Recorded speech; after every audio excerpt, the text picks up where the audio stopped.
In this video, we want to talk about the responsibilities and tasks of the different people involved in your gambling operation. And we'll start with the CEO. The CEO is responsible for oversight of the operation. And you might say, wait a second, I thought the gambling manager was responsible for oversight of the gambling operation. Well, in this case, by CEO being responsible, we mean that the CEO is responsible for making sure that all of the internal control procedures are being followed. For example, if your procedure is that the gambling manager is supposed to go to the site twice a week to make sure that the deposits are picked up on time, well, it's the CEO who would make sure that the gambling manager is doing that. They would be double checking that. If the gambling manager isn't doing the job, then it would be the CEO who would deal with that as a performance review, or maybe start looking for a new gambling manager. So that's what I mean by responsible for the oversight. Now, the gambling manager, as I said, is the immediate supervisor of the lawful gambling operation. A couple of things that are required of the gambling manager.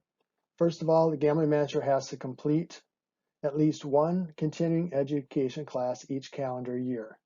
So those of you that are taking the seminar right now, you're covered for this current year. But next year, the next calendar year, then you'll have to take a continuing education class. And we have those online, and we also have in-person traditional continuing education classes. At least, hopefully we will, when this corona virus stuff is more under control. But for now, we just are offering the online courses. Then the gambling manager is also going to be the person who fills out this form called LG202 Internal Controls Worksheet. Now, the gambling manager can delegate duties, but the gambling manager is ultimately responsible for making sure they're done. So the CEO is supervising the gambling manager and the gambling operation as a whole. The gambling manager is responsible for the specific duties, and the gambling manager can delegate those duties as long as the gambling manager makes sure that they're done. So you'll see there's a lot of layers to this, but because of that, if somebody isn't doing their job, there's going to be one or two people always who will know that they're not, and hopefully they'll take some action to make sure that job gets done properly. The gambling manager's duties are listed on the internal controls worksheet. And here's what it says. This is in Rule 2.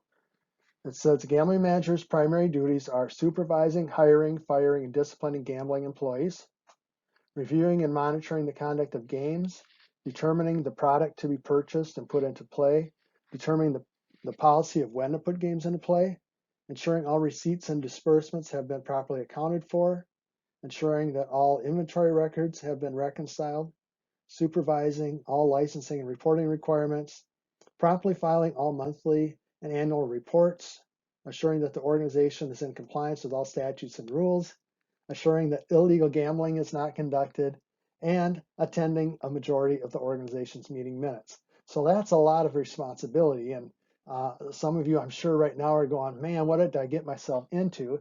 I'm going to be doing this for $150 a month, and it sounds like it's going to take 150 hours to get the job done. And that, frankly, that is how it is sometimes. But once you get going, and once you kind of know what you're doing and get into a routine, then it can go pretty smoothly and it's not too bad. I also want to emphasize this last one about attending a majority of the organization's regular meetings. If you have a gambling manager that says, well, I'm not going to go out to all these meetings, I'm just going to do the book work, and somebody else can go to the meetings for me, that's a bad sign. That isn't the gambling manager that the state laws envisioned. You are required to go to those meetings and present a gambling report. And maybe you don't like the public speaking part, but you'll just have to, you can keep it short and sweet, but you need to be there so that the members can ask you questions and make sure that everything is going okay. Here's the LG202 worksheet, and here's how it works. On the far left, then it shows the responsibilities or the duties that have to be done, the tasks. Then you're going to list the name of the person who's going to do that task, and then you're going to list what that person's position is within the organization. So for the first one, prepares reports submitted to the Gambling Control Board and Department of Revenue. Well, let's say that's the gambling manager is Joe Johnson, so he'd write Joe Johnson there and put a checkbox in the gambling manager's box. Or maybe the person is Dean Whitmer, who is an accountant that you hire, and that's the person who does your tax returns, and you would check the accountant box. Now, the gray area is very important because that's the person, a person, or people who are not allowed to do that responsibility.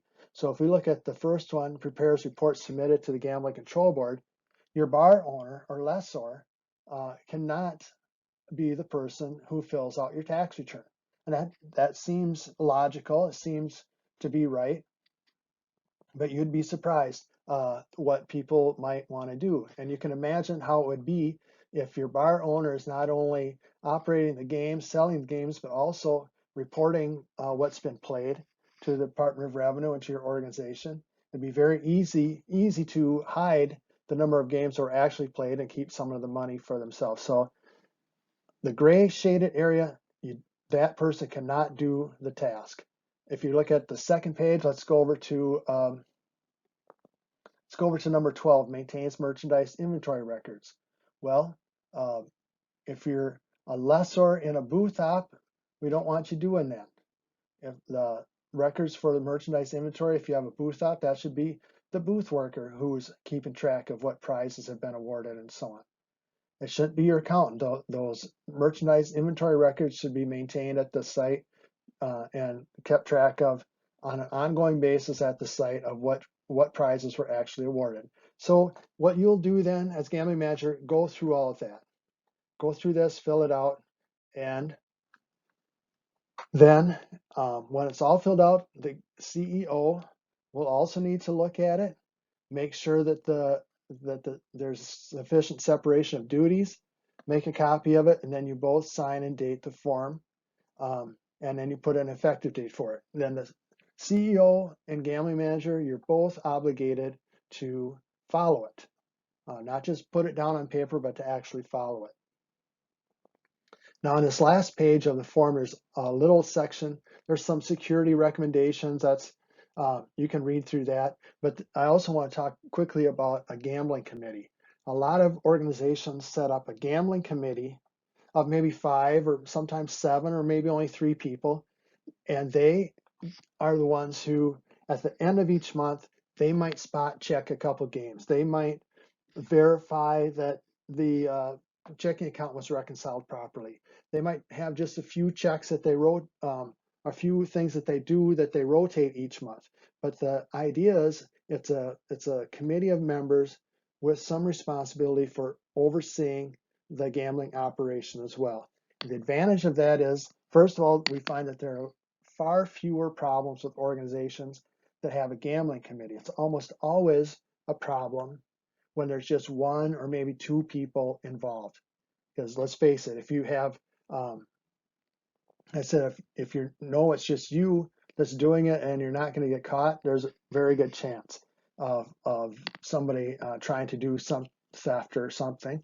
But if you have another person involved, then you have to tell 2 people, and both people have to agree to be dishonest together. And that happens sometimes, but it's fairly rare. But if we get to 3 people, then that's, in my experience, it's almost unheard of that we have 3 people in an organization, a volunteer or a nonprofit organization, that are getting together for the idea of committing fraud or stealing money from the organization. So the gambling committee then brings more people into it, and once that happens, the odds of problems go down tremendously. You can also have an assistant gambling manager. The assistant gambling manager has to be directly supervised by the gambling manager and may not be involved in the conduct of gambling for any other organization. That's the main point is the second one. If your gambling manager is involved in selling pull tabs for another organization, or even as gambling manager for another organization, that person may not be the assistant gambling manager of your organization. And the assistant gambling manager can't be the one who's running the show. Sometimes we end up with gambling managers, and we've even had a gambling manager tell us, well, I'm not really the gambling manager. I'm just a gambling manager in name only. Well, that's clearly a violation of the law. The gambling manager has to be the one in charge. You can't just be the gambling manager and then have someone else do all the work and take all the responsibility. Those situations usually end up being big problems. That's the end of the second internal controls video. Go back to the course, answer a few questions, click on the link, and then you'll finish up with the third video and a couple of questions after that.